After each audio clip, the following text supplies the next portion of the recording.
নমস্কাৰ আজিৰ খবৰলৈ স্বাগতম জনাইছো শোণিতপুৰৰ চাৰিদুৱাৰ গড়মৰাৰ কছাৰী পথাৰত অকলশৰীয়া হাতী পোৱালিটো উদ্ধাৰ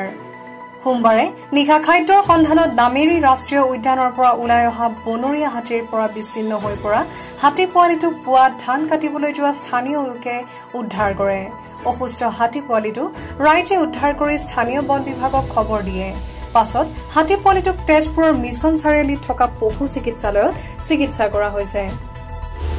যোৱাকালি সন্ধিয়া ৰাতিয়ে আৰু আপোনাৰ নামেৰীৰ পৰা এজাক হাতী আহিছিলে তো হাতীকেইটা কালি ধানো খালে বুকৰ টাউনত ধান আৰু জংঘলেদি আহি থাকোঁতে পোৱালি এটা আমাৰ সেই পথাৰতে থাকি গ'ল বৰ্তমান অৱস্থাত পোৱালিটো অলপ বেমাৰ অসুস্থ যেন লাগিছে আমি বন বিভাগক খবৰ দিছোঁ আৰু হাতীকেইটা উদ্ধাৰৰ কাৰণে আৰু পোৱালিটো আছে সেই পথাৰতে আছে বৰ্তমান কিমান বয়স হ'ব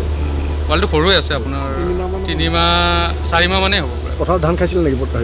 ধানৰ কাৰণে আহিছিলে তো ধান খালে অলপ ধানো নষ্ট কৰিলে আহিয়ে থাকে নেকি এনেদৰে আপোনাৰ এনেকুৱা সময়ত সিহঁতে ধান যেতিয়া হয় সেইটো সময়ত হাতীজাক নামেৰীৰ পৰা নামি আহে প্ৰায় সময়তে নামি আহে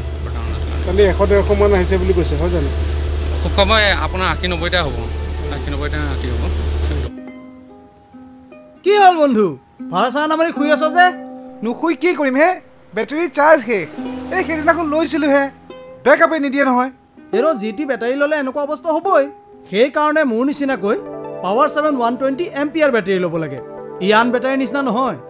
আপুনি বাৰু ই ৰিক্সাৰ চালক নেকি আৰু উপযুক্ত মূল্যত আপুনিও বিচাৰে নেকি সৰ্বোত্তম বেটাৰী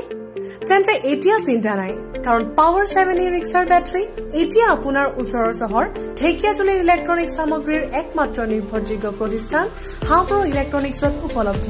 তাৰোপৰি ইয়াত আপুনি ইউপিএছ কনভাৰ্টাৰ ডিজিটেল ৱেইং মেচিনৰ বেটাৰীও ক্ৰয় কৰিব পাৰিব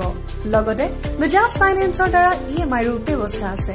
গতিকে ঢেকিয়াজুলি চহৰত 15 নম্বৰ ৰাষ্ট্ৰীয় ঘাইপথৰ দাঁতিতে থকা হাবুৰ ইলেক্ট্ৰনিক্সত সোনকালে যোগাযোগ কৰক যোগাযোগৰ নম্বৰ 7002618332 আৰু 9435059573 অধিক তথ্যৰ বাবে চাই থাকক আজিৰ খবৰ